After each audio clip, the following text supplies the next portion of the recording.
Bismillahirrahmanirrahim.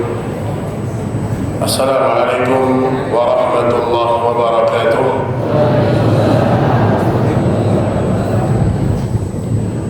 Innal hamdalillah nahmaduhu wa nasta'inuhu wa nastaghfiruhu wa natubu ilayhi wa na'udzu billahi min shururi anfusina wa sayyiati a'malina.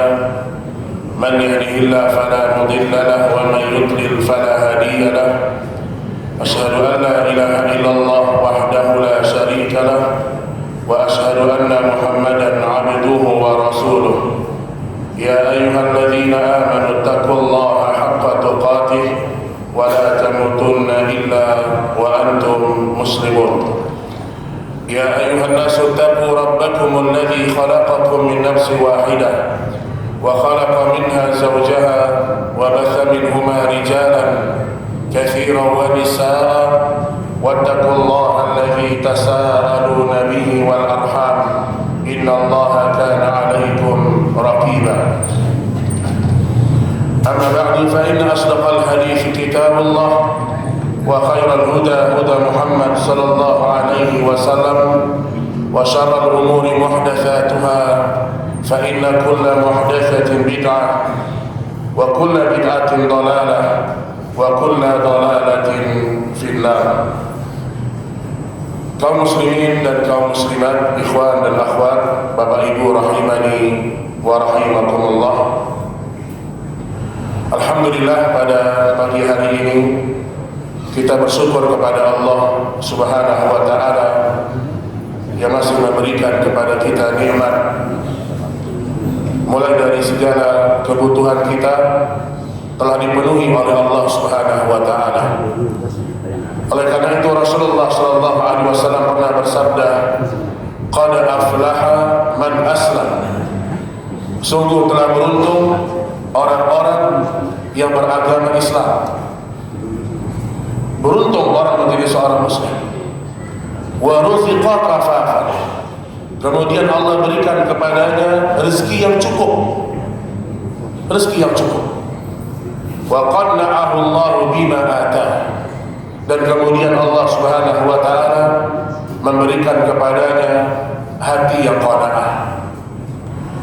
Salah seorang ulama salaf, mereka pernah ditanya, "Wahai imam, apa harta yang paling mahal dalam hidup ini?" Apa harta yang paling mahal dalam hidup ini? Maka kata mereka mengatakan, harta yang paling mahal dalam hidup ini adalah hati yang selalu merasa cukup dengan segala nikmat Allah Subhanahu wa taala. Dan setiap harinya kita bergelimang dengan nikmat Allah. Bahkan setiap detik, setiap menit, setiap jam. Bahkan dalam satu detik saja, berapa nikmat Allah yang kita rasakan.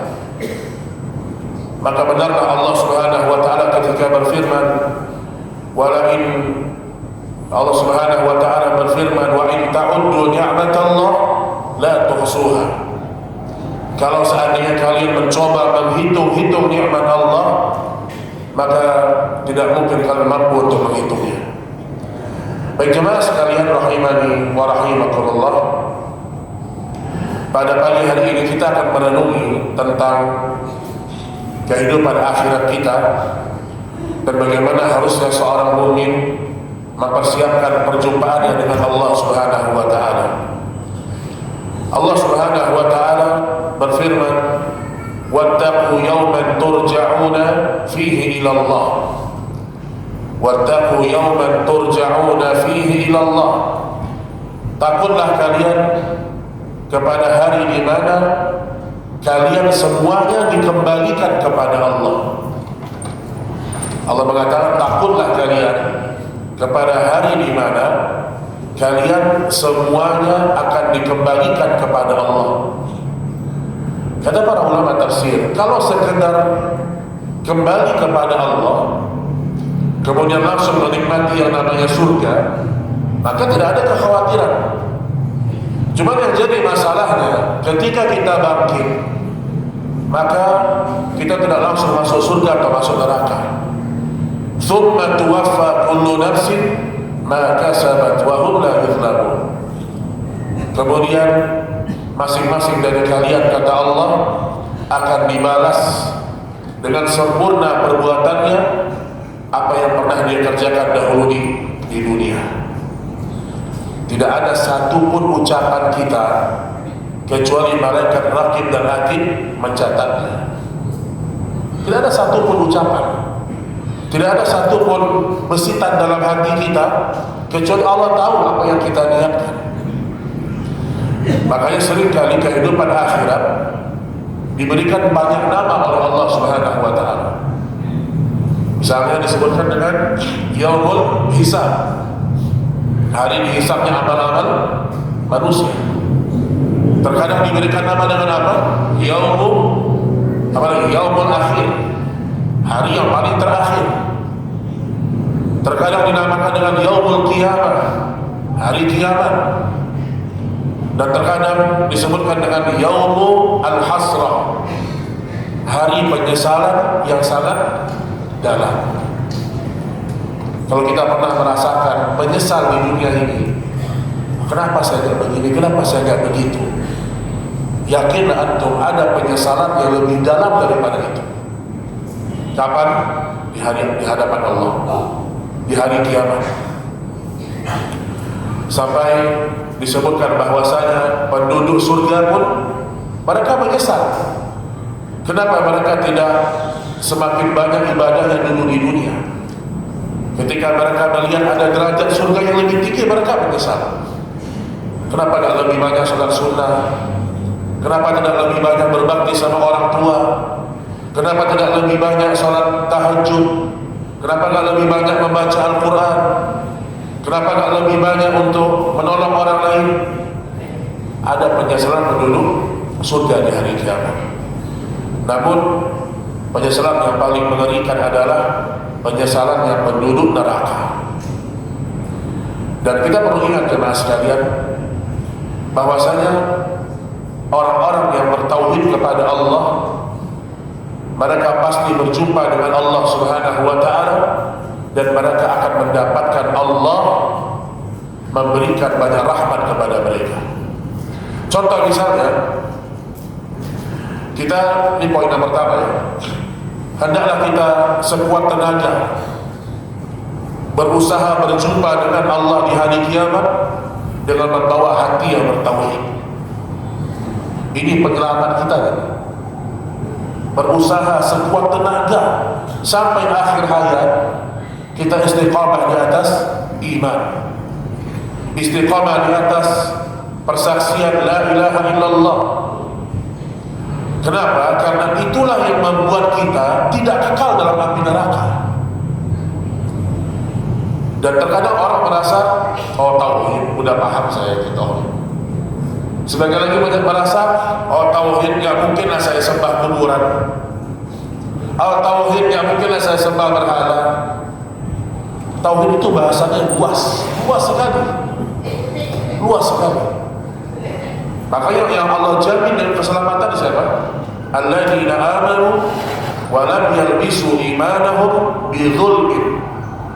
Orang-orang yang dalam hatinya ada iman, yang iman itu tidak tercampur dengan kezaliman. Ini yang dikecualikan oleh Allah Subhanahu wa taala dari kerugian. Mereka punya iman, dan imannya tidak tercampur sedikit pun dengan kesyirikan.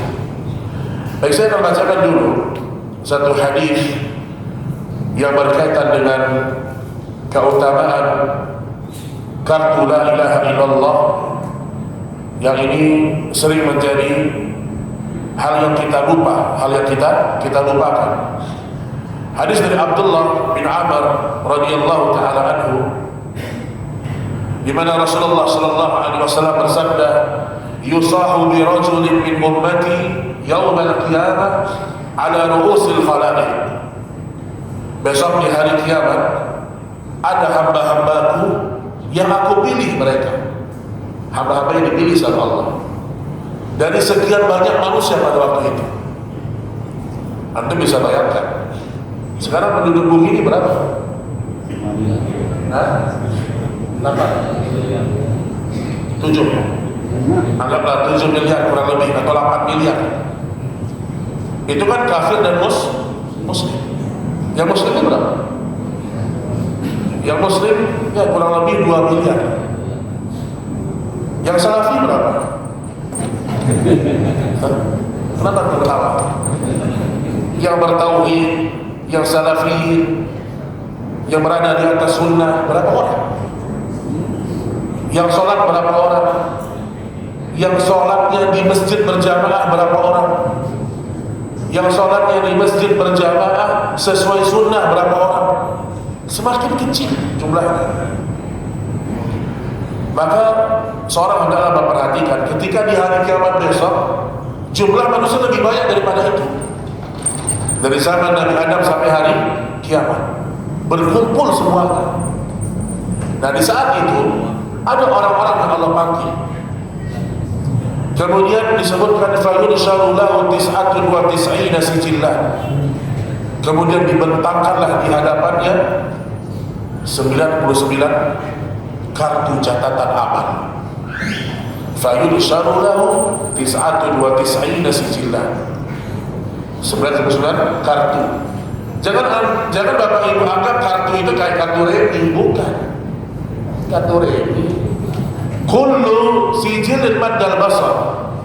Disebutkan kullu sijilin maddal basar. Setiap satu kartu ini lebarnya, luasnya, panjangnya berapa? Berapa coba? Coba teman-teman kira-kira. Benar. Kulla sijilin maddal basar. Setiap satu kartu itu sejauh mata memandang. Sejauh mata memandang. Kita kalau lihat lurus berapa pandangan kita kira-kira? Ada 1 kilo? Lebih ya? Nggak sampai ya? Intinya pasti panjang dan luas. Itu satu kartu, dia ada 99 kartu. Kemudian disebutkan Allah tanya sama hamba, ini diskusi. Allah tanya sama hamba ini, hal tunkiru hadza syai'an, wahai hambaku, apakah dari catatan amal ini, dari kartu yang 99 ini, apakah ada perbuatan salahmu yang kau ingkari? Ada nggak di situ kesalahan dalam mencatatnya?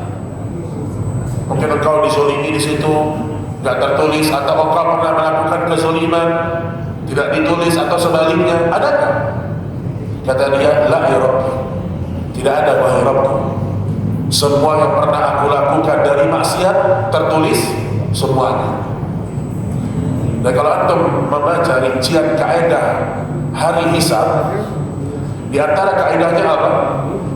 Kaidah hari hisab itu Allah menghitung amal kita sempurna. Maksudnya apa? Tidak ada kebaikan sekecil zarrah pun Allah akan datangkan, dan tidak ada keburukan sekecil apapun walaupun sekecil zarrah Allah akan datangkan. Itu adilnya Allah Subhanahu wa ta'ala. Dia mengatakan tidak ada yang salah ya Rabb, semua dosaku betul-betul tertulis semuanya. Allah tanya lagi sama dia. Allah mengatakan, "Adzalamatka katabatil hafizun." Wahai hambaku, coba baca catatan itu. Apakah malaikat yang mencatat ada yang salah mencatatnya? 2 kali Allah tanya. Coba lihat lagi, baca lagi. Apakah malaikatku yang mencatat ada yang salah mencatat dosamu? Dia mengatakan tidak ada ya Rabb. Ketika dia mengatakan tidak ada ya Rabb, Allah tanya lagi, alaka min uzrin? Apa alasan lu melakukan dosa-dosa ini? Uzurmu apa? Kenapa kau mencuri? Uzurmu apa? Kenapa kau berdusta? Uzurmu apa? Kenapa tidak sholat? Uzurmu apa? Kenapa membongkar aib orang lain? Uzurmu apa? Maka dia pun terdiam, dan dia sudah putus asa. Kemudian Allah mengatakan kepada dia, inna laka indana hasanah. Sesungguhnya engkau masih memiliki kebaikan di sisi kami. 1 kebaikan. Tadi berapa kartunya? 99 kartu. Isinya keburukan semua. Kata Allah, inna laka indana hasanah, engkau masih memiliki satu kebaikan. Wa innahu la dhulma 'alaika al-yawm, dan sungguh pada hari ini wahai hambaku, engkau tidak akan aku zalimi. Lihat rahmat Allah sangat besar sekali. Sungguh hari ini engkau tidak akan aku zalimi. Fatukhraju lahu bitaqatu fiha asyhadu an la ilaha illallah wa anna Muhammadan 'abduhu wa rasuluh. Maka kemudian dikeluarkanlah satu kartu. Ini kartu sakti. Kalau ada orang punya keris sakti, nggak ada itu apa-apanya. Di akhir ada kartu sakti. Apa tulisan kartu tersebut? Kalimat tauhid. Asyhadu an la ilaha illallah wa asyhadu anna Muhammadan 'abduhu wa rasuluh. Berarti 99 kartu vs 1 kartu. Dia karena seorang manusia, dia tentu berlogika. Kemudian dia mengatakan, ya Rabbi, ma hadhil bitaqatu ma'a hadhihi sijillah. Ya Allah, apalah artinya satu kartu ini? Apalah artinya satu kartu ini dibandingkan dengan 99 kartu? Maka dia tetap merasa dirinya akan binasa. Maka kemudian Allah mengatakan, innaka la tuzlam, sesungguhnya engkau tidak akan dizalimi. Fatuda'u sijillat fi kiffah wal bitaqatu fi kiffah fatashati sijillat wa thaqulatil bitaqah. Maka kemudian diletakkanlah satu kartu di satu timbangan dan yang 99 di satu timbangan. Dan ternyata fatashatil bitaqah wa thaqulatil bitaqah, ternyata lebih berat kartu yang terisi dua kalimat syahadat tersebut. Di sini dalil jemaah, kalau orang ingin berjumpa dengan Allah selamat di akhirat, maka jangan pernah dia tinggalkan iman, jangan pernah dia tinggalkan tauhid, jangan pernah. Bahkan ada satu kisah tentang Syekh Muhammad bin Abdul Wahab. Antum tahu bukunya kan? Apa buku di antaranya? Bukunya Syekh Muhammad bin Abdul Wahab apa? Kitab tauhid. Apa lagi? Usul Thalatha. Apa lagi? Beliau juga punya kitab sirah. Kemudian juga Mukhtasar, kalau nggak salah Zadul Ma'ad, beliau juga punya. Tetapi beliau sangat banyak fokus kepada iman, kepada tauhid, terutama tauhid uluhiyah. Satu hari muridnya nanya sama dia, ya Syekh, kok ngajar tauhid terus sih? Yang lain lah udah bosan ini, begitu. Kami sudah paham dengan tauhid, mungkin ajarkan kami ilmu yang lain ya Syekh, jangan tauhid terus. Kata Syekh, baiklah. Keesokan harinya Syekh ngajar lagi. Dan Syekh ini cerita, ada orang, dia baru bangun rumah. Setelah dia bangun rumah, dia potong hewan, kemudian darahnya dia siramkan ke tiang-tiang rumah. Nah, ketika Syekh menceritakan ini, muridnya biasa saja muridnya, kayak gak ada sesuatu yang dahsyat, tidak ada.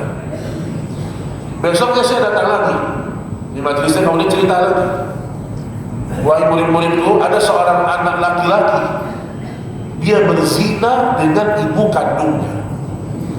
Langsung heboh. Majelisnya langsung heboh.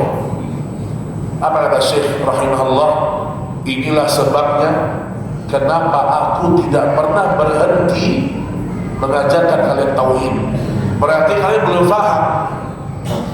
Berarti kalian belum paham. Kenapa bisa beliau mengatakan begitu, Pak? Berarti murid-muridnya masih menganggap dosa zina itu lebih parah daripada dosa syirik. Itu belum paham dia. Ini satu contoh. Kalau kita masih menganggap dosa riba, dosa zina, dosa dusta, dosa membunuh itu lebih besar daripada dosa syirik, berarti ilmu tauhid kita perlu di-upgrade. Jadi jangan remehkan dosa-dosa yang berkaitan dengan kesyirikan. Kenapa jemaah sekalian? Karena dahulu orang-orang Arab jahiliyah, mereka bukan tidak berbuat baik. Atau Hatib At-Ta'i, Abdullah bin Jud'an, itu orang-orang baik dari sisi sosial, baik mereka. Tetapi ketika mereka tidak punya satu akhlak, akhlak yang paling tinggi itu apa? Tauhid kepada Allah. Maka ini poin yang pertama, siapa yang ingin berjumpa dengan Allah selamat, dia harus membawa iman, membawa tauhid. Kalau tidak, pasti dalam neraka selama-lamanya. Pasti itu. Tidak ada keraguan di dalamnya. Baik kaum muslimin dan muslimat rahimani wa rahimakumullah. Poin yang kedua,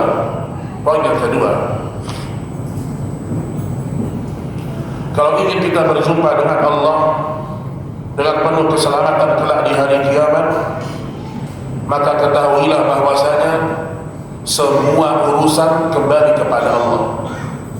Kita harus punya keyakinan semua sesuatu kembalinya kepada Allah. Allah Subhanahu wa taala berfirman dalam surat Asy-Syura ayat 53, ala ilallahi tasirul umur. Ketahuilah hanya kepada Allah segala urusan dikembalikan. Ini maksud saya urusan kita di dunia, urusan kita di akhirat, semua kembali kepada Allah. Maka jangan pernah kita ini menyandarkan nasib kita kepada makhluk, jangan pernah. Antum punya ikhtiar, antum sedang berusaha, sandarkan ikhtiar antum kepada Allah. Ketika mendapatkan musibah, sandarkan, mudah-mudahan dengan musibah ini Allah mengganjar saya dengan pahala yang besar. Antum lihat ketika Ummu Salamah, anak yang meninggal dunia, kemudian Abu Salamah juga diberitahukan tentang kematian anaknya. Kalimat pertama yang Abu Salamah ucapkan apa? Alhamdulillahi ala kulli halin, inna lillahi wa inna ilaihi raji'un. Dalam satu riwayat disebutkan dia mengucapkan kalimat Alhamdulillahi ala kulli halin, segala puji bagi Allah atas setiap keadaan. Ini namanya apa? Mengembalikan semua urusan kepada Allah. Kemudian dia mengatakan inna lillahi wa inna ilaihi raji'un. Sesungguhnya kita ini adalah milik Allah dan semua kita akan kembali kepada Allah. Yakinlah jemaah, kita ini semakin kita merasa ada yang milik kita, ketika kita kehilangan, kita akan berat kehilangan itu. Semakin antum merasa semua itu milik antum, wah ini rumah saya, ini mobil saya, ini badan saya, ini istri saya, Masya Allah. Ingat kaidahnya apa? Semakin kita terlalu cinta, maka ada efek samping. Antum kalau terlalu cinta sama harta antum kehilangan bisa gila. Mana ada orang gila karena kehilangan harta? Banyak. Ada sebagian orang kehilangan pekerjaannya. Kalau dia tidak kembali sama Allah di dunia ini, dia pasti binasa. Betapa banyak orang-orang Jepang kafir mati bunuh diri. Betapa banyak gara-gara dipecat, gara-gara dipermalukan. Jadi jiwanya rapuh mereka itu. Jiwa mereka rapuh. Maka salah seorang syekh dia bercerita, dia mengambil satu permisalan. Seandainya yang menimpa Palestina itu bukan orang-orang mukmin, misalnya itu kasus yang ada di Amerika, orang-orang kafir yang mendapatkan tekanan seperti itu, maka mereka pasti sudah bunuh diri semua. Berbeda dengan orang-orang mukmin yang di Palestina, saudara-saudara kita di sana yang berjihad, mereka berjuang, mereka bertahan di atas keimanan. Seandainya kasusnya dirubah, nggak mungkin. Karena orang-orang mukmin dia senantiasa mengembalikan musibahnya kepada Allah Subhanahu wa taala. Sampai Nabi mengatakan satu doa, Allahumma ajurni fi musibati. Ya Allah, berikan aku pahala pada musibah ini. Ya Allah, berikan aku ganjaran pada musibah yang menimpaku ini. Wa akhlif li khairan minha. Dan berikan aku ganti yang lebih baik. Saya kasih contoh dulu. Kita ini kadang-kadang kalau dapat musibah, cobaan, kita lupa dengan kehidupan akhirat yang sebenarnya. Kok harus saya yang diuji? Itu termasuk itu, Pak. Ini termasuk kalimat-kalimat jahiliyah mengatakan, kok saya yang dapat ujian ini? Kok anak saya yang kena? Kok bukan orang lain? Itu termasuk wada ada wal jahiliyah. Itu termasuk kalimat-kalimat jahiliyah. Kenapa saya yang dapat? Kenapa takdir saya begini? Nah, kita ambil satu contoh. Dulu para sahabat, kenapa mereka bisa bertahan di atas iman? Bahkan nanti kalau ingat kisah Ashabul Ukhdud, ingat kan kita Ashabul Ukhdud? Siapa Ashabul Ukhdud coba? Nah, disebutkan dalam surat apa Ashabul Ukhdud? Qutila Ashabul Ukhdud. Al-Buruj. Surat Al-Buruj. Ashabul Ukhdud itu orang-orang yang diapain? Yang mereka, karena mereka beriman, karena hanya beriman, gak ngapa-ngapain. Kata-kata ahli tafsir Ashabul Ukhdud ini, karena mereka beriman, maka mereka pun dimasukkan ke dalam parit yang jumlah mereka pada waktu itu 20.000 orang dan dibakar oleh raja yang sulit. Maka kata para ahli tafsir, mereka tidak disiksa kecuali karena mereka beriman. Mereka gak ganggu orang, tapi karena mereka beriman kepada Allah, mereka bertahan, mereka disiksa karena itu. Ashabul Ukhdud. Jadi kita kalau dapat ujian hidup ini, segera lihat orang-orang terdahulu. Karena musibah kita itu gak pernah lebih besar dari orang-orang soleh terdahulu. Gak mungkin lebih besar. Karena musibah itu sesuai dengan kadar iman, itu musibah. Dan alangkah ruginya kita kalau kita tidak ridho dengan satu ujian yang ternyata ujian itu membuat kita masuk surga di derajat yang sangat tinggi. Contoh begini, Pak. Antum kerja, misalnya antum kerja digaji sebulan berapa kira-kira? 5 juta, Masya Allah. Anggaplah gajinya 10 juta deh, 10 juta. Gaji 10 juta. Setiap antum dapat gaji setiap bulan 10 juta, 10 juta, 10 juta. Tiba-tiba pimpinan kantor antum panggil, sini Pak. Antum 2 tahun saya tidak gaji. 2 tahun tidak terima gaji, tapi tetap kerja. Tapi setelah 2 tahun saya kasih 100 miliar. Antum ridho nggak? Ridho nggak?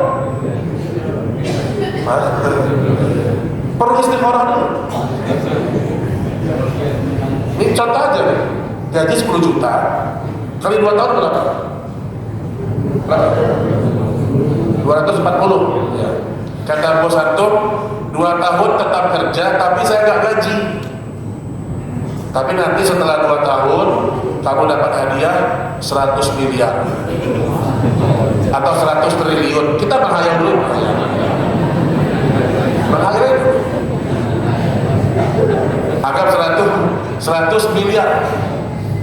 Itu antum pulang dari rumah, pulang dari kantor, ngomong sama istri setuju tuh. Tenang aja mas, kita makan nasi kecap mas. Mas Grab gak apa-apa, Gojek gak apa-apa mas. Kita tahan 2 tahun mas. Udah makan nasi sama tempe cukup, gak apa-apa. Gak liburan dulu gak apa-apa. Apa yang perlu dijual, dijual. Bertahan 2 tahun. Kenapa dia bisa ikhlas bertahan 2 tahun itu kenapa? Karena yakin dapat 100 miliar. Sekarang kenapa kita nggak ikhlas? Bisa kita diuji dengan satu penyakit. Ternyata dengan penyakit itu kalau kita sabar, kita masuk surga Firdaus. Kenapa kita nggak ridho? Harusnya kita ridho dengan iya atau tidak? Kita punya anak, beberapa orang ternyata meninggal 2 orang. Kalau kita ridho, maka kita bisa mendapatkan surga yang lebih hebat. Kita kehilangan uang sekian ratus juta. Kalau kita ridho, kita ikhlas, Allah akan ganti dengan lebih baik besok di hari kiamat. Ini cuma masalah keyakinan, itu aja sebenarnya. Yakin gak antum musibah itu akan mendapatkan kebaikan yang lebih banyak? Itu aja sebenarnya. Ini cuma soal apa? Keyakinan. Dan kita lebih sering yakin kepada bos kita daripada yang menciptakan bos itu sendiri. Ini Allah yang ciptakan langit, bumi, kemudian dengan semua yang ada di dalamnya. Dia yang berjanji, kalau aku cinta kepada hambaku, ibtalahum, aku akan uji dia. Maka ridholah kita dengan musibah yang datang kepada kita dan berprasangka baiklah kepada Allah. Jadi begitu cara kita untuk membangun keyakinan kita. Tadi kan gaji 10 juta 2 tahun mampu untuk bertahan. Kenapa kalau cuma misalnya ada orang diuji yang sakit, tiba-tiba dia sakit stroke misalnya, umur masih 50, stroke dia. Kalau itu cara Allah membuat dia masuk surga, kenapa dia nggak ridho? Nggak apa-apa lah, stroke 2 tahun nggak apa-apa, stroke 10 tahun nggak apa-apa, yang penting masuk surga, kan gitu. Begitu seharusnya seorang mukmin dia punya keyakinan. Gak apa-apa kehilangan uang, saya ditipu orang gak apa-apa, saya ikhlas ke Allah. Mudah-mudahan itu cara Allah mengangkat derajat saya di surga. Jadi satu contoh seorang yang kembali kepada Allah ketika hidup di dunia. Selalu kembali kepada Allah, kembali kepada Allah. Makanya Allah Subhanahu wa taala mengatakan, ala ilallahi tasirul umur. Semua urusan kembali kepada Allah tabaraka wa taala. Kemudian juga Allah Subhanahu wa taala disebutkan oleh Nabi sallallahu alaihi wasallam bagaimana kekuasaannya Allah dalam hadis Bukhari, innallaha yaqbidul ardu yaumal qiyamah wa yatwi samawati bi yaminihi. Tadi kan di dunia ya. Sekarang bagaimana keagungan Allah di akhirat. Sesungguhnya Allah menggenggam bumi pada hari kiamat dan melipat langit dengan tangan kanannya. Ini menunjukkan bagaimana keagungan Allah. Sesungguhnya Allah menggenggam bumi pada hari kiamat dan melipat langit dengan tangan kanannya. Maka seorang kalau dia di dunia, mungkin dia dijaga sama orang, mungkin dia dihormati oleh orang, tapi di hari akhirat hati-hati. Karena hari akhirat itu khafidatur rafi'ah, mengangkat orang yang rendah dan merendahkan orang yang mengangkat orang yang rendah dan menurunkan orang-orang yang tinggi. Maksud kata para ahli tafsir, boleh jadi ada orang-orang di dunia dia rendah kedudukannya, muda, dia tak dianggap sama orang, tapi bisa jadi besok di hadapan Allah dia lebih tinggi daripada kita. Atau sebaliknya, boleh jadi ada orang-orang di dunia dia tinggi, masya Allah, kemana-mana dia dikawal sama orang. Kalau dia ada masalah tinggal telepon, semua selesai. Ada orang begitu Pak? Ada orang begitu. Jadi backingannya banyak. Dia salah, dia bisa benar di pengadilan karena uangnya banyak. Tapi di hari kiamat tidak ada cerita. Di hari kiamat maliki yaumiddin. Di situ kalau kita baca tafsir pada kalimat maliki yaumiddin, kenapa Allah mengatakan maliki yaumiddin, yang menguasai hari pembalasan? Kenapa Allah mengatakan hanya hari pembalasan? Allah berkuasa nggak di dunia sekarang Pak? Berkuasa. Tapi kenapa Allah hanya mengatakan maliki yaumiddin, yang menguasai hari pembalasan atau hari kiamat? Kata para ahli tafsir, karena di hari kiamat nanti tidak ada satupun orang yang berani mengakui dirinya sebagai raja. Makanya Allah fokus kepada kalimat yaumiddin, yang menguasai hari pembalasan. Maksudnya pada hari itu tidak ada yang mampu menguasai siapapun dan apapun kecuali Allah. Tidak ada yang berani ngaku-ngaku, tidak ada yang berani. Tapi di dunia masih banyak. Fir'aun ngaku sebagai raja, bahkan sebagai Tuhan, banyak. Tapi di hari pembalasan tidak ada satupun yang berani mengatakan diri adalah raja di hadapan Allah Subhanahu wa ta'ala. Baik, ikhwatal iman rahimani wa rahimakumullah. Kemudian yang ketiga, poin yang ketiga,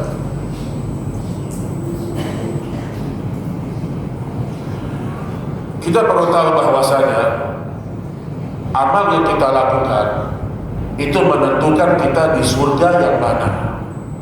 Saya sudah mulai masuk kepada bahasan kita harus menjadi orang-orang yang optimis pada urusan-urusan akhirat. Jangan setengah-setengah. Pada urusan akhirat jangan setengah-setengah. Contoh, Allah mengatakan walikulli darajat mimma amilu. Setiap orang besok di akhirat tergantung dengan amalnya masing-masing. Dan surga itu memiliki 100 derajat tingkatan, dan tidak sama tingkatan bawah sama yang atas, tidak sama. Nah, kita sebagai orang mukmin, kita harus punya jiwa yang tamak kepada surga. Wah, saya nggak mau surga itu 50%, saya pengen surga Firdaus. Harus punya semangat kepada nilai akhirat. Makanya Allah mengatakan wa fi dzalika falyatanafasil mutanafisun. Untuk urusan akhirat itu berlomba-lomba. Sampai kata Hasan Al-Basri, idza ra'aita rajulan, kalau engkau melihat seorang laki-laki mengalahkanmu dalam urusan dunia, maka kalahkan dia dalam urusan akhirat. Kita lihat teman kita, Masya Allah, teman kita nyicil rumah, cicilannya sebulan 3,5 miliar, cicilannya aja. Jangan kita iri, jangan kita merasa kalah. Cicilan 3,5 miliar, berapa besar rumahnya, Pak? Kita ketika melihat itu, jangan kita merasa, kok saya enggak ya, kok dia bisa, saya enggak bisa ya. Takdir Allah beda-beda setiap orang. Maka saat itu antum harus punya hati yang kokoh. Ya, di dunia dia menang 60 tahun, 70 tahun, tapi kita berlomba mengalahkan dalam urusan akhirat. Dan berbicara masalah dunia itu capek, Pak. Coba, pernah percaya itu capek. Bicara masalah dunia, bicara masalah target-target ekonomi, terlalu ini capek kita. Kenapa? Karena manusia itu diciptakan oleh Allah dengan dua sifat, rasa takut dan rasa sedih. Orang yang semakin banyak rasa takutnya di dunia ini, takut dengan kehilangan harta, kehilangan ini, dan terlalu banyak rasa sedihnya, ini orang yang tidak bisa bahagia. Itu dua itu kuncinya. Atau kalau ingin bahagia, kurangi rasa sedih, kurangi rasa takut. Yang sudah lewat udah lupakan, jangan dilihat, jangan direfresh lagi, jangan direfresh. Udah lewat. Oh, dulu saya udah lewat, lupakan, sudah lewat. Yang akan datang nanti aja. Fokus sama yang sekarang. Misalnya begini, ada seorang dia sekarang sedang kuliah misalnya. Udah dia fokus kuliah aja. Jangan dia pikir kalau besok mau tamat kuliah, mau kerja di mana. Itu nanti. Fokuslah kepada apa yang sedang kita sibukkan sekarang. Fa idza faragta fansab. Kalau engkau selesai dari satu urusan, pindah kepada urusan yang lain. Jadi hidup kita tuh untuk sekarang. Jangan terlalu banyak bersedih dan jangan terlalu banyak mengkhawatirkan masa depan. Itu yang mengurangi kebahagiaan. Makanya dua sifat itu tidak ada pada penghuni surga, tidak ada, Pak. Allah mencabut dari penghuni surga rasa takut, rasa sedih, tidak ada. Udkhulul jannah la khaufun 'alaikum wala antum tahzanun. Masuklah kalian ke dalam surga, tidak ada kesedihan dan tidak ada rasa takut. Kalau di dunia banyak rasa takut ya Pak? Rasa takut, baru beli mobil baru, rasa takut itu ada tuh Pak. Rasa takut. Apalagi rasa takut orang kalau semakin banyak duitnya semakin takut. Ya atau tidak? Ada orang nyimpan emas, dia mau pergi safar, dia punya tabungan emas cuma 100 gram misalnya. 100 gram. Yang satu 10 kilo. Ini kalau mau safar ini lebih takut Pak. 10 kilo. Jadi maksud saya harta itu kalau kita tidak pandai bersyukur, tidak pandai mengembalikannya kepada Allah, itu hanya mendatangkan rasa takut. Benar. Semakin kaya, semakin banyak sapamnya, semakin banyak CCTV rumahnya. Tidak salah, tidak salah. Tapi bagi ente takut, ya tidak. Ada rasa takut berarti. Orang punya motor Astrea parkirnya sambil kunci di situ. Alangkah tenangnya dia.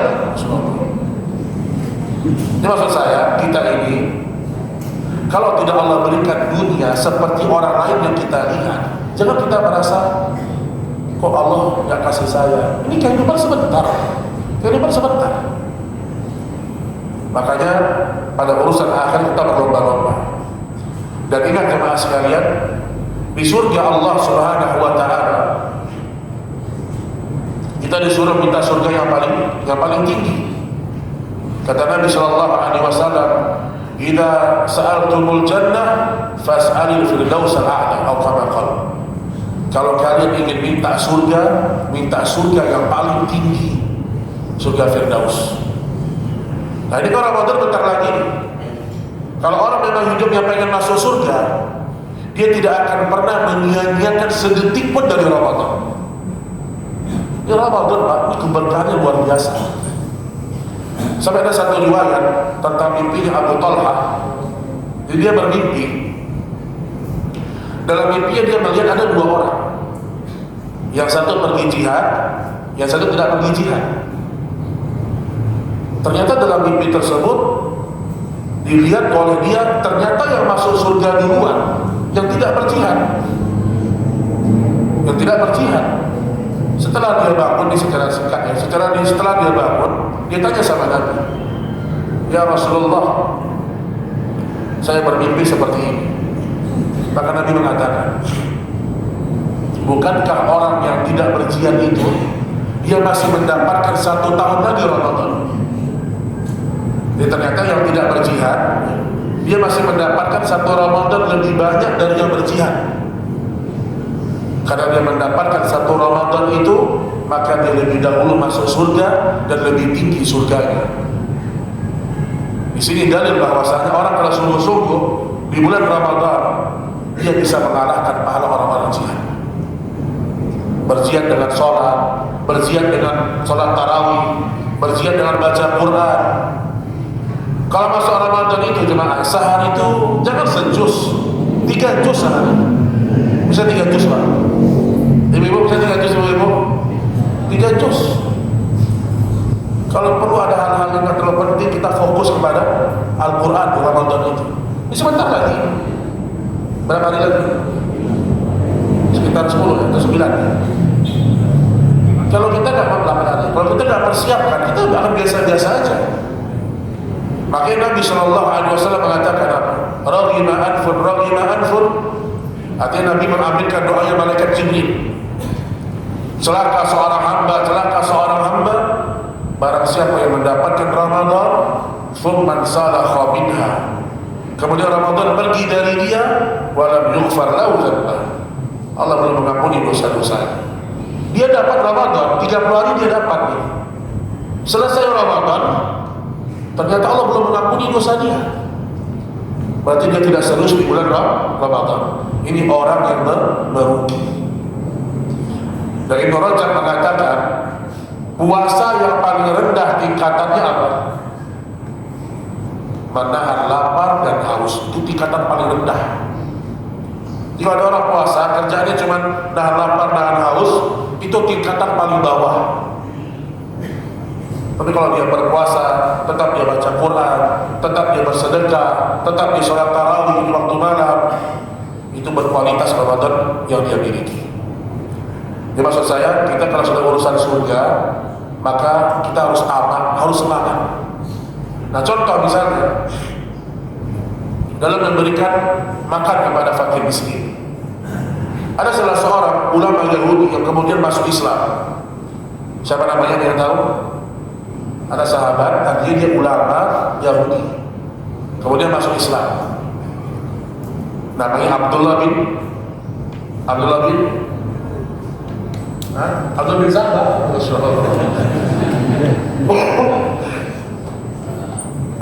Sabah. Abdullah bin Salam. Dan ingat Bapak Ibu, Yahudi dan Nasrani, coba lihat, mana yang lebih mudah masuk Islam? Enggak tahu ya. Ini kalau kita belajar manhaj, dibahas itu Yahudi, Nasrani, mana yang lebih mudah untuk masuk Islam? Ya, Nasrani. Kenapa? Karena Nasrani itu dia murni tersesat saja, dia tidak mendapatkan jalan yang lurus, makanya dia menyimpang. Adapun Yahudi, dia sudah tahu kebenaran, tapi dia sombong. Itulah bahaya sifat sombong itu. Makanya dalam sejarah, atau bisa lihat Yahudi berapa orang masuk Islam? Sedikit. Tapi Nasrani banyak masuk Islam, ya atau tidak? Sekarang aja, mana kita dengar Yahudi masuk Islam? Ya ada. Sedikit mereka masuk Islam karena mereka orang-orang sombong. Adapun Nasrani, mereka ketika tahu kebenaran, oh ternyata ini Al-Quran, kemudian mereka telaah, mereka pelajari, dapat hidayah, mereka terima. Itu Nasrani. Makanya di masanya lebih banyak orang Nasrani yang masuk Islam daripada Yahudi. Nah, Abdullah bin Salam ini, dia pernah mengatakan, ketika aku melihat Rasulullah di tengah kerumunan manusia, dalam hadis yang sahih Bukhari Muslim, tiba-tiba aku melihat sosok Rasulullah di situ, di tengah kerumunan manusia. Apa kata Abdullah bin Salam ini? Aku pastikan ini wajah bukan wajah pendusta. Ini seorang ulama, tapi Yahudi. Dia punya ilmu berarti. Oh, ini bukan laki-laki pendusta.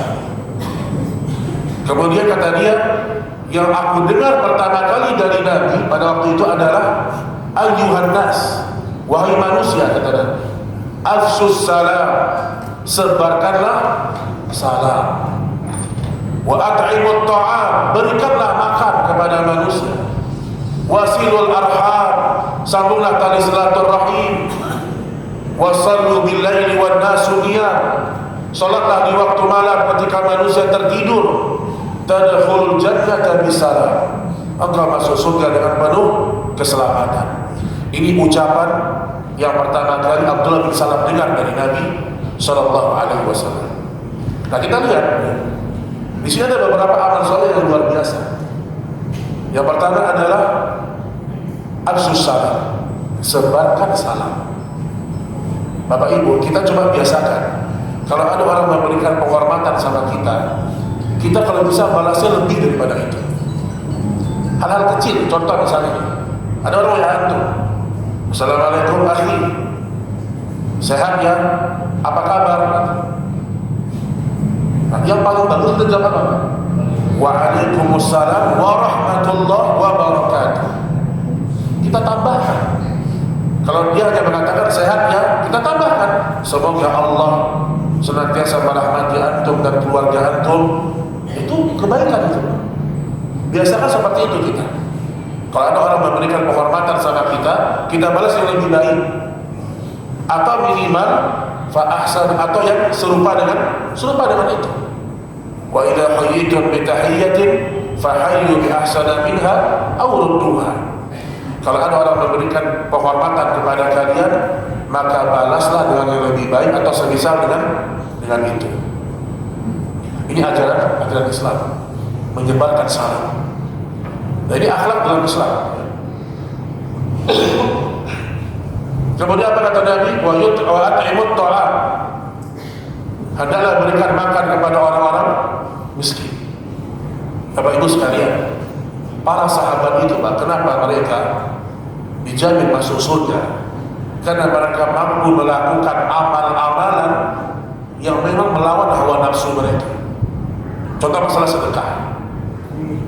Allah mengatakan dalam surah Al-Insan, wa yut'imuna at-ta'ama 'ala hubbihi miskina wa yatima wa asira.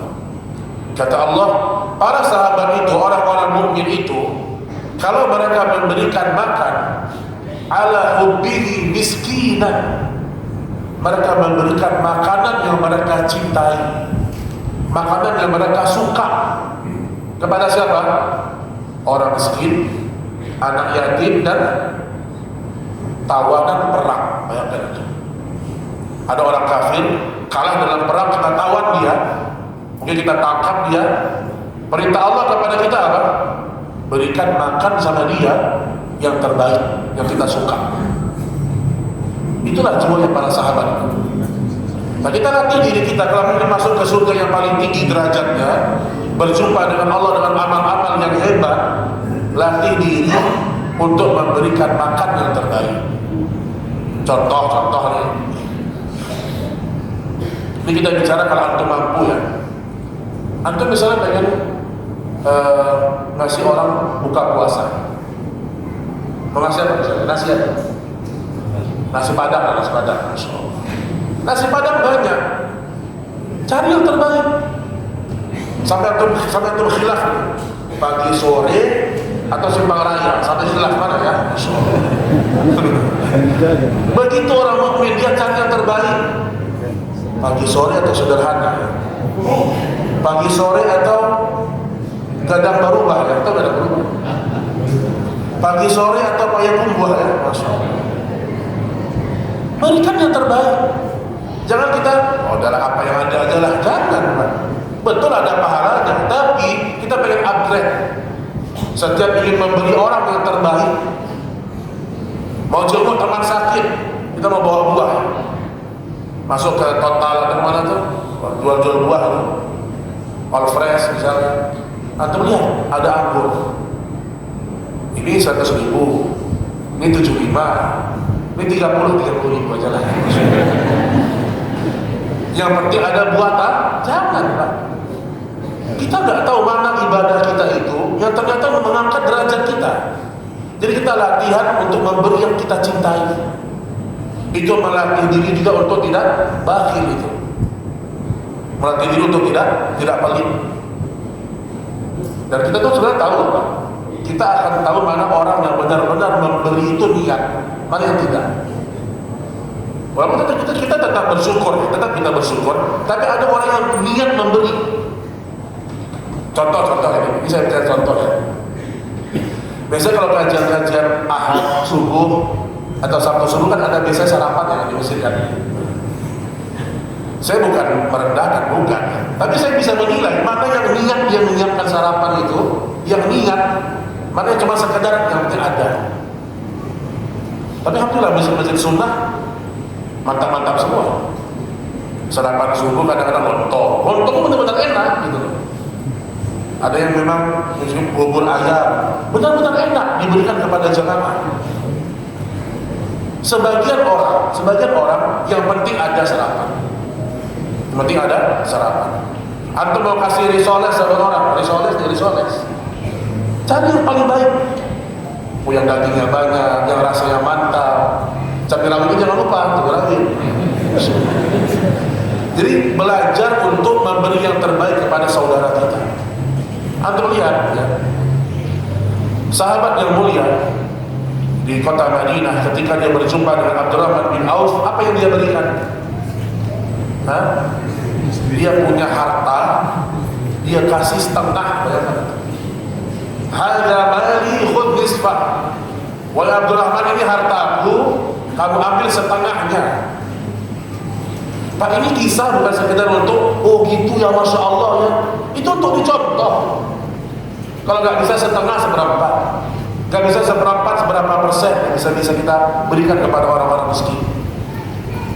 Jadi kisah-kisah hebat para sahabat itu bukan sekedar sebagai bahan Masya Allah, tapi untuk kita contoh.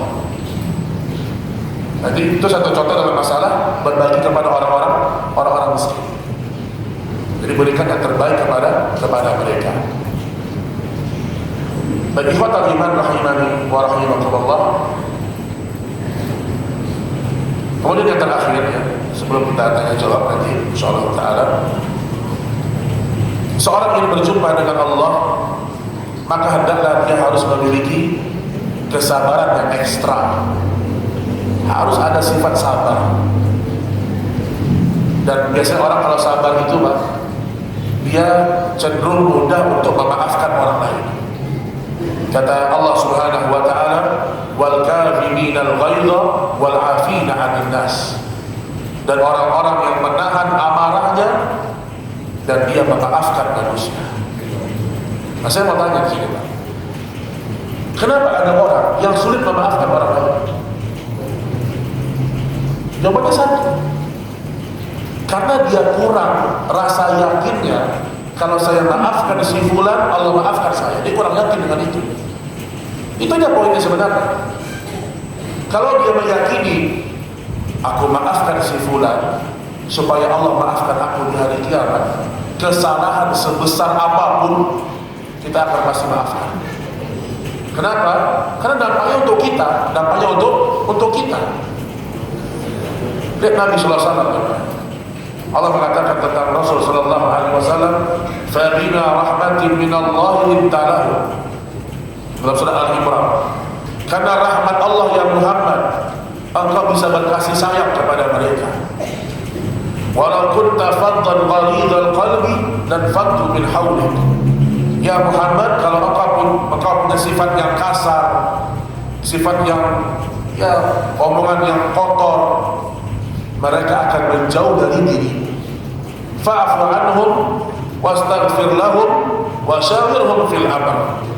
Fa idza azamta fatawakkal 'ala Allah. Maafkanlah mereka, bermusyawarahlah dengan mereka. Kalau engkau sudah punya tekad, maka berserahlah kepada Allah. Kata para ahli tafsir, ayat ini turun sebelum perintah jihad. Di sebelum perintah jihad, Nabi disuruh memaafkan orang-orang yang berbuat buruk sama dia. Sebelum perintah jihad. Jadi ada fase di mana Nabi berdakwah, Nabi bersabar. Diganggu, sahabatnya dibunuh, difitnah. Nah, di sini kata para ulama, kalau orang tidak memiliki sifat sabar, maka dia tidak akan mendapatkan keselamatan besok di hari kiamat. Misalnya sabar dalam apa? Sabar dalam mentaati Allah. Perlu sabar itu. Sabar dalam mentaati Allah. Sabar dalam meninggalkan maksiat. Yang ketiga, sabar ketika mendapatkan ujian dan musibah. Makanya sambutan pertama para malaikat di surga apa? Salamun alaikum bima sabartum fa ni'ma uqbad dar.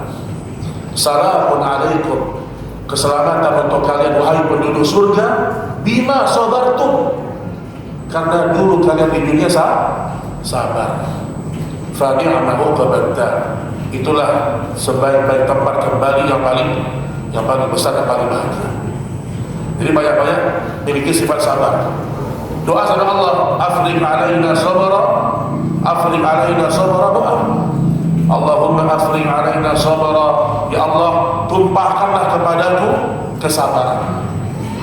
Afriq itu artinya apa? Tumpahkanlah kepadaku kesabaran. Dan sabar itu memang Allah yang buat kita sabar. Wa may yatasabbar yusabbirullah. Barang siapa yang berusaha sabar karena Allah, Allah akan membuat dia mampu bersabar. Saya ulangi, barang siapa yang bersabar karena Allah, melatih diri untuk jadi sabar, Allah Subhanahu wa taala akan membuat dia bisa sabar. Padahal kadang-kadang kita apa ya? Ilmu-ilmu kayak gini, teorinya mungkin mudah. Tapi prakteknya susah. Kayak jual spion dikit aja udah pelayan lambat sedikit aja udah emosi. Sebagian orang gak bisa sabar sama istri, gak bisa sabar dengan anak-anak. Harus punya sifat sabar. Tidak sabar dalam mengurus orang tua. Itu perlu diingat itu. Orang tua kalau sudah semakin tua, itu jalan kita untuk masuk surga. Kenapa? Kita pasti diuji dengan sifat mereka. Ada orang tua itu sedikit-sedikit nanya berulang-ulang, itu tidak. Di sini ada kan? Itu karena udah tua dia. Nanya lagi sama anaknya. Kadang dia cerita yang ulang lagi. Kita sebagai anak dengar aja, Pak. Oh iya Pak, ya Pak. Kan udah cerita Bapak kemarin, kok cerita lagi? Masya Allah. Ini anak nggak sabar ini. Sebagai orang tua kalau sudah sangat tua ya, biasanya dia sering buang air kecil. Kalau kita pergi liburan sama mereka, dengan anak-anak kita, mereka ikut, kita harus paham dengan mereka. Kita bertengkar rasa dengan mereka. Jadi kita jangan sampai tidak berbakti sama orang tua kita, dan itu butuh kesabaran. Makanya dulu, ini saya sebagai penutup aja. Dulu Imam Hasan Al-Basri, beliau pernah ditanya seorang pemuda, wahai Imam, aku telah menggendong ibuku dalam tawaf digendong, sa'i digendong. Apakah aku sudah berhasil untuk membalas jasa ibuku? Apa kata Hasan Al-Basri? Belum. Dalam sebagian kisah disebutkan ibunya sakit, dia sudah rawat puluhan tahun, atau ayahnya sakit puluhan tahun, sampai dibersihkan kasurnya, diberikan makan, kotoran yang mungkin berserakan dia bersihkan. Dia bilang, ya wahai Imam, apakah sudah terbalas jasaku kepada ibu?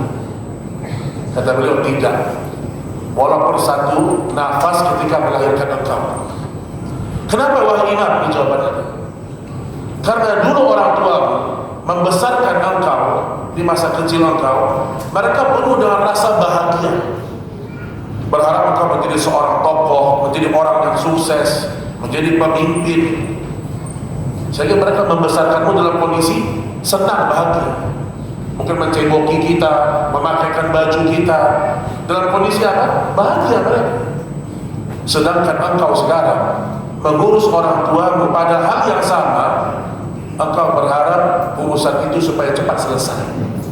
Dia ada rasa beban dalam hati, dia tidak bisa sama.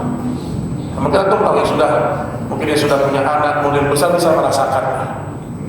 Maka di antara pintu terdekat untuk masuk ke dalam surga Allah, maka jangan lupa juga berbakti kepada orang tua. Ahli tauhid, orang yang paling peduli sama orang tua. Ya wallahu taala a'lam bissawab. Sebelum kita akhiri, kalau ada pertanyaan dipersilakan Bapak Ibu sekalian. Jazakumullahu khairan wa barakallahu fikum.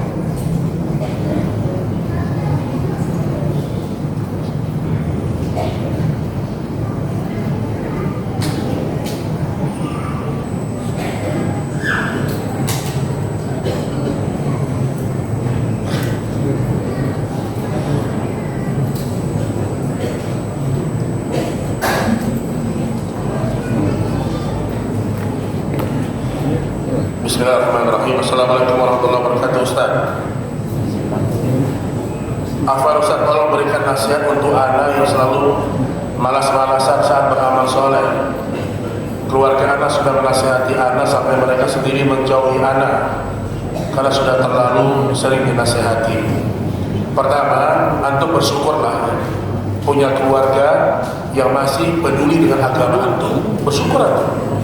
Kalau masih ada orang yang menasihati kita, abang nasihati kita, adik nasihati kita, orang tua nasihati kita, kita bersyukur. Berarti ini orang-orang yang sayang sama kita. Pak, kita kalau punya keluarga udah gak peduli, Pak. Oh, terserah kamu lah, mau sholat, mau enggak, urusan kamu. Ini orang yang benci kepada saudaranya. Tapi kalau antum masih dinasihati, masih terus mereka ingatkan, itu bentuk kasih sayang. Jadi kalau antum malas-malasan, pertama doa sama Allah. Doa. Biasanya kita jarang doa. Kita jarang berdoa.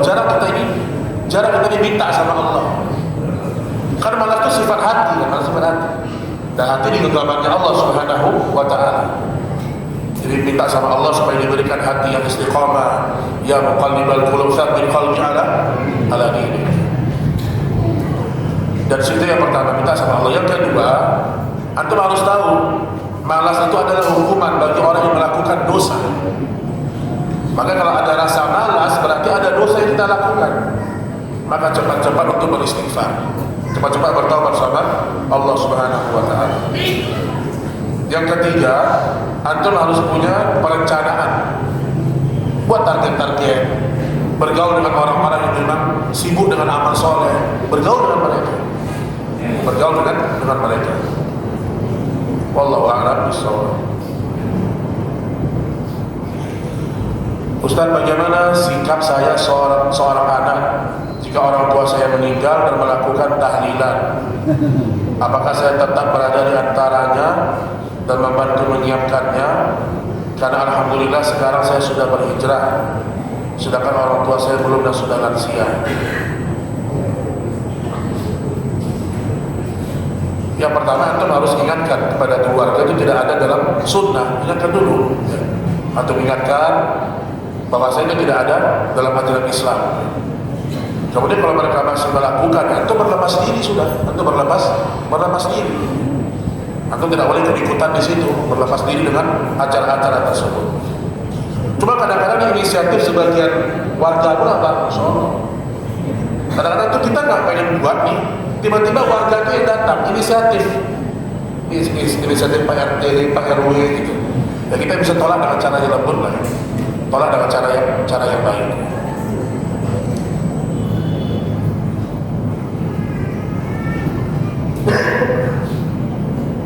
Di majelis taklim tempat saya tinggal, setiap menjelang bulan Ramadan selalu diadakan tarhib Ramadan. Salah satunya adalah dengan adanya lomba, seperti lomba tentang pengetahuan agama Islam dan tentang tajwid Al-Quran. Setiap warga yang muslim dikenakan iuran 20.000 per kakak untuk hadiah dan lain-lain. Walaupun ada sebagian warga yang menjadi donatur, apakah perlombaan termasuk judi? Dan apakah saya boleh mengikuti lomba tersebut? Dan apakah saya boleh menghadiri acara tarhib? Sebab di situ ada acara bermaaf-maafan. Tarhib Ramadan tidak ada sesuai sunnah, tidak ada. Tidak ada amal tertentu tarhib Ramadan, tidak ada. Sehingga dibuat mungkin ritual tertentu atau acara tertentu. Ini sama seperti memperingati hari-hari khusus berarti. Ingat-ingat kata Imam Malik, apa yang tidak pernah ada di masa Nabi, maka dia bukan agama pada hari ini. Saya ulangi, apa yang tidak pernah ada di masa Rasul, maksudnya dari ibadah, maka tidak pernah menjadi agama pada hari ini. Maka yang adanya apa? Di masa Nabi tidak ada, tiba-tiba sekarang jadi wajib. Itu wajib. Di masa Nabi tidak pernah ada, tiba-tiba sekarang harus wajib. Jadi ini acara seperti tidak ada sunnahnya sama sekali, ya. Tidak ada sunnahnya sama sekali. Apalagi ada acara bermaaf-maafan. Kalau nggak ada orang itu nggak minta maaf berarti ya. Jadi maafan cuma ketika Ramadan baru minta maaf. Muslim itu memaafkan atau minta maaf ketika dia salah. Mau datang Ramadan, mau nggak datang Ramadan, tetap wajib minta maaf. Nah ini kadang-kadang orang tunggu Ramadan lah, tunggu Ramadan. Iya kalau dia hidup sampai Ramadan. Ini sama, jadi maaf-maafan itu juga ada sunnah, sama kayak ziarah kubur. Kemudian apa lagi? Padusan, mandi, balimau, itu juga nggak ada itu. Ya. Termasuk acara tarhib seperti itu tidak ada sama sekali. Ustaz izin bertanya terkait safar yang dilakukan wanita. Istri anak ingin bersafar terkait pekerjaan keluar kota. Anak sudah menasihati, akhirnya tidak safar tetapi dengan hati yang kesal. Dan berpendapat kalau safar yang penting ridho suami. Mohon nasihat Ustaz untuk anak dan untuk memberikan penjelasan kepada istri anak. Barakallahu fikum. Sampaikan kepada dia hadis Rasul sallallahu alaihi wasallam. Tidak halal bagi wanita tu'minuna billah wal yaumil akhir. Tidak halal bagi wanita yang beriman kepada Allah dan hari akhir bersafar kecuali bersama mahram. Dibilang sama dia, yang melarang bukan saya, tapi Rasul kita yang melarang. Dan alasan ridho suami juga tidak benar. Bilang sama dia, walaupun aku ridho, tapi Allah tidak ridho, tetap gak bisa. Jadi ketaatan kepada makhluk itu selama tidak bermaksiat kepada Allah. Jadi bagi wanita yang mau safar harus dengan mahram. Ada yang nanya waktu itu begini, Ustaz, saya seorang karyawan, mungkin dia kayak baru ngaji, tapi dia baru ngaji kayak menantang gitu dalam nanya itu. Ustaz, saya harus safar Ustaz, karena ada kerjaan kantor. Kan gak mungkin dong bawa suami gitu. Tolong dong Ustaz, solusi dalam Islam. Solusi dalam Islam harus ada solusi dong. Saya bilang ada solusinya, berhenti kerja itu. Itulah solusinya. Berhenti kerja, berhenti kerja. Itu solusinya Pak. Karena nggak mungkin kita bilang, oh berangkat aja nggak apa-apa. Oh kalau aman berangkat aja, nggak mungkin. Tidak ada satupun ya dalil yang kokoh untuk mengatakan boleh safar sendirian, tidak ada. Jadi perlu diingat ya, kalau ada pekerjaan wanita itu sudah melanggar syariat, berarti itu sudah tidak barokah pekerjaannya. Ada perempuan yang kerja di satu instansi, oh nggak boleh pakai jilbab besar, berarti udah nggak bisa, jangan kerja di sana. Saya tidak berbicara masalah gajinya halal atau haram, gajinya halal, tapi tidak berkah. Masa gara-gara mau gaji 5 juta, rela seorang wanita melanggar perintah Rasul? Gara-gara gaji 5 juta, 10 juta, rela dia pakai jilbab yang ketat. Yang penting ridho suami. Ridho suami itu gak laku ridho suami itu. Kalau sudah bertentangan dengan Allah Subhanahu Wa Taala. Jadi perlu diingat ya, ridho suami itu juga harus sesuai dengan syariat. Seorang pekerja atau karyawan diberi tip pada pelanggan, apakah itu dosa dan yang memberi hukuman? Apabila itu dosa tapi yang memberikan mengatakan itu sedekah, jadi nanti bisa jadi riswah ya. Kalau dia sudah digaji di satu perusahaan, di satu lembaga, dia nggak boleh terima tip, nggak boleh, tidak boleh, kecuali dia sudah terbiasa saling berbagi hadiah sebelum orang itu kerja di sana. Jadi misalnya nih, saya punya teman, sebelum dia kerja di lembaga A, saya sudah sering kasih hadiah sama dia. Nah, jadi kebiasaan aja kasih hadiah. Nah ketika dia kerja di sana, saya tetap kasih hadiah, itu nggak ada masalah. Karena sudah terbiasa berbagi hadiah, bukan karena pekerjaannya. Tapi kalau dia kerja di situ, gara-gara dia kerja di situ, kita kasih dia tips, kita kasih dia uang, itu namanya riswah, tidak boleh ya. Tidak boleh sama sekali. Walaupun niatnya sedekah. Jadi niat itu harus disertai dengan ilmu juga, hukum juga ada. Ada orang niatnya sebenarnya sogok tapi niatnya sedekah. Dia sudah menyogok sebenarnya niatnya sedekah, itu juga nggak benar. Jadi niat itu harus sesuai dengan ilmu syariat Allah Subhanahu Wa Taala. Tapi Allah Taala a'lam bissawab yang bisa kita sampaikan. Wassallallahu ala nabiyyina Muhammad. Subhanakallahumma wa bihamdik, asyhadu an la ilaha illa anta, astaghfiruka wa atubu ilaik.